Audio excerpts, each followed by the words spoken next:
Hey guys, welcome back to my channel where I'll be doing another episode recap for today's Days of Our Lives, September 12, 2024. So we see in the first scene where, Eric meets up with his mom, to talk about what happened with Holly the other night. So he did tell his mom that Holly knows about, him causing Holly's father's death, right? So she's like, oh, you told her? Because remember, they had a conversation prior about Eric breaking the news to her first. But he told her that, she already found out, Tate told her, but, by defense, Tate really didn't know that. Holly didn't know that Eric was the one who caused, her dad's accident, right? So he's feeling upset about it, and he's telling her how Holly feels, and Holly really just doesn't want to hear nothing from him nor Nicole at this point, because obviously they hid the truth from her for years. So she's upset with the both of them, and she really doesn't want to have anything to do with them. So she's like, don't be too hard on yourself, you just have to understand that with these things, you have to give her time and space, compassion and love. But she was also dropping a lot of wise gems that even as parents ourselves, need to hear, that there are going to be some things that we are going to do that affects our children, whether positively or negative. We just gotta also keep loving them in the instance, and just really really understand that this thing takes patience and time, right?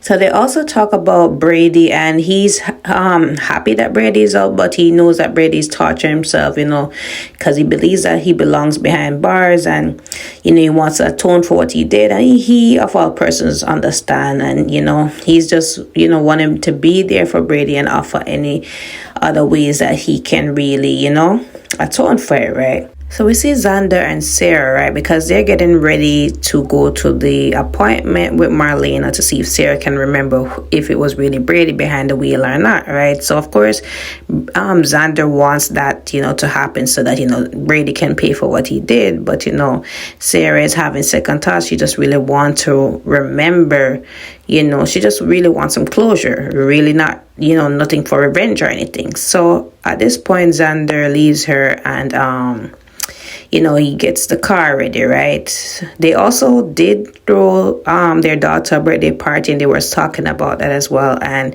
he asked Maggie, because Maggie comes in at this time, if she can just watch over Victoria, while they go to the appointment. So she agrees to do so.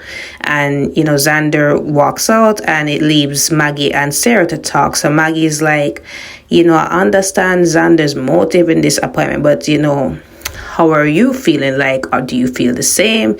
So Sarah is having, conflicting thoughts about it, because she's like, she really doesn't want Brady to suffer, because again, she also remembers that, Brady, Maggie is his sponsor, and, she's really fond of Brady. So she's like, it's not really about what I feel, but, it's what you're gonna do that's best for you. Fiona is downstairs, they just had the birthday celebration for Victoria's big one.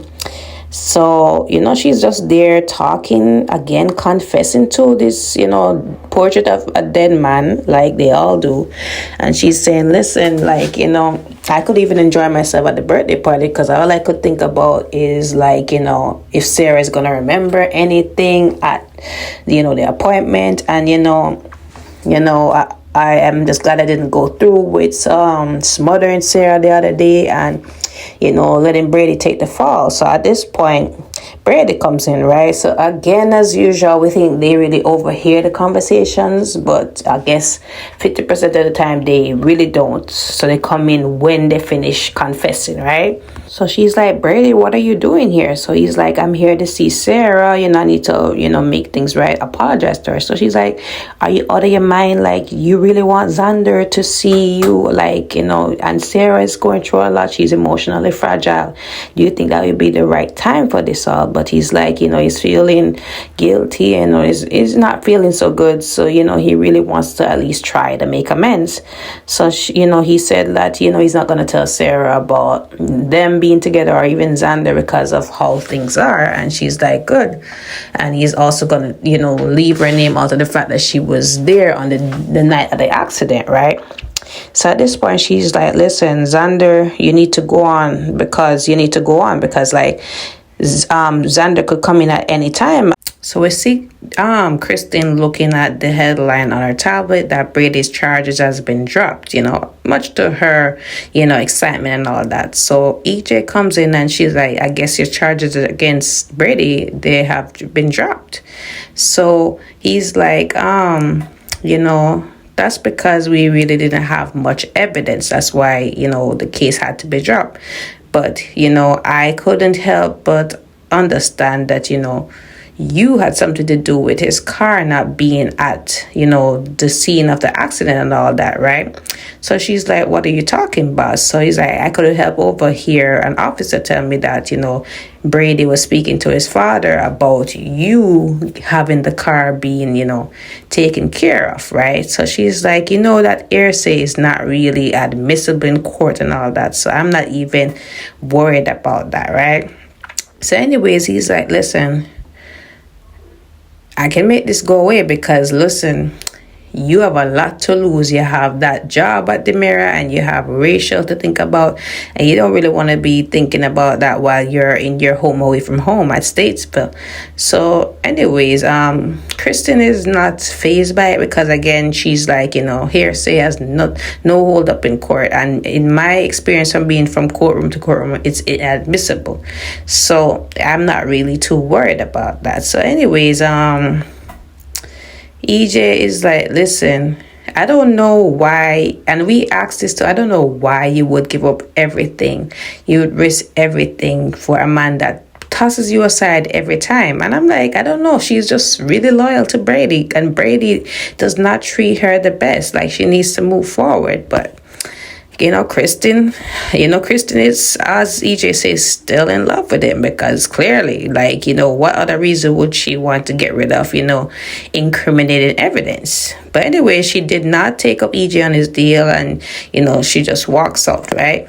So we go to Holly, right? Because Holly's at school and, of course, she had an awful night the other night with, knowing that Eric was the one who, caused that accident, losing her father, right? So her mom was trying to call her and, she's been getting text messages. So Holly finally answered the phone and said, listen, I don't have anything to say to you. So you need to just stop calling me, right? So Tate walks up and, he's like, was that your mom? So she's like, yeah, I don't see why they keep trying to get in touch with me at this point. Like, they both lied to me and all that. So Tate was like, I wish I didn't say anything to cause you this much pain. So she's like, if it wasn't for you, I wouldn't have known. Like, it's my parents, it's Nicole and Eric's fault. Like, if it wasn't for them, if they did just tell me from earlier, like, I wouldn't be here now, like, feeling this way.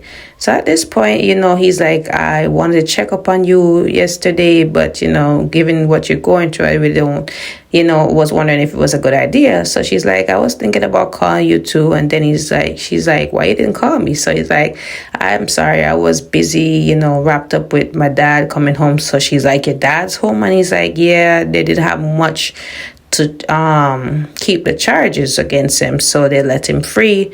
And she's like, how could this happen? Like, I bet he's excited about it. He's like, no, he's still in agony about what he did, and he feel like he needs to go to jail.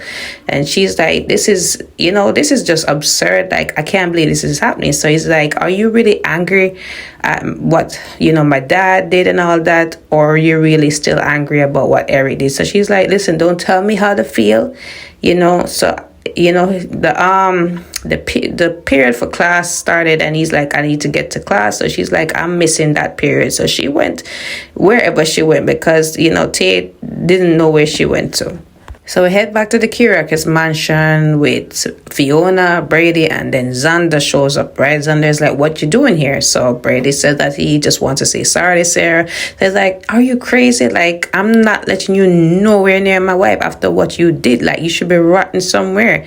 So I see that you met my mother, like, and she's like, yeah, I just was telling him to leave, before, he run into you and all that, right?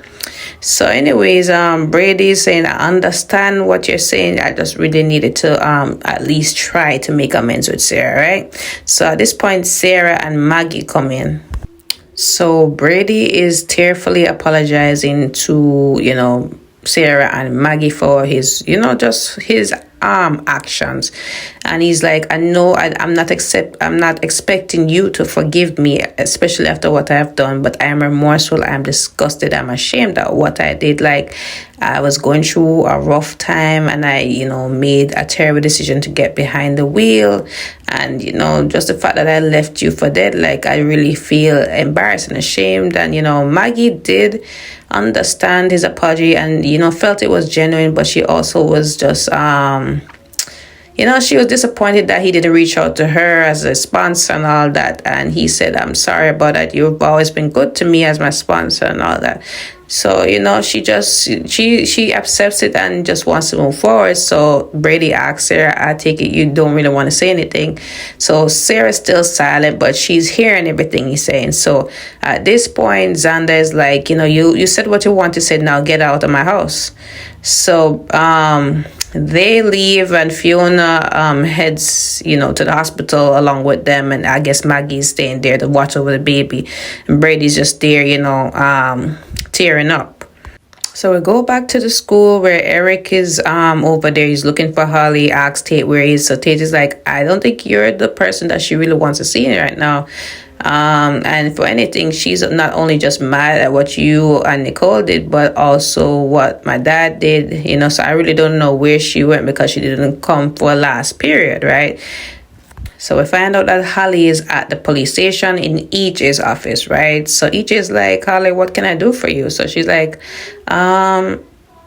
I heard that Brady has been released. Like, how come that happened? So he's like, I'm sorry, but I really don't have much to hold him here. So she's like, what if I help you find evidence to, get him in jail, right? So Holly, this is gonna mess up things for you and Tate, especially that we know that Brady's innocent. Oh boy, I hope this secret comes out. So Kristen, as the loyal friend or sidekick that she is, comes through to Brady's office because Brady's at Basic Black trying to work. And he's like, Kristen, what you doing here? So she's like, I came here to warn you, EJ's out for blood, your blood specifically. So you gotta just be prepared. So we see Fiona, Xander, and Sarah at the hospital. They're outside waiting because Sarah's in for an appointment with Marlena. So we go to Sarah and Marlena, and Sarah's like, I'm really surprised that you take on, this appointment, given that Brady's your stepson, I thought you'd be conflicted. So she's like, if I was conflicted, I wouldn't take it, right? So are you ready to remember what happened that night? So she's like, yeah, I'm really ready, right? So I guess hopefully she'll find out that Fiona was the one who did it so we can put this nightmare to rest. I'm not a Brady fan, but he doesn't deserve this. And Xander, Holly, they all owe him a big apology after this. So this is it for today's episode, guys. Don't forget to like, follow, and subscribe to my channel. I will see you tomorrow for the last recap of the week. All right, bye.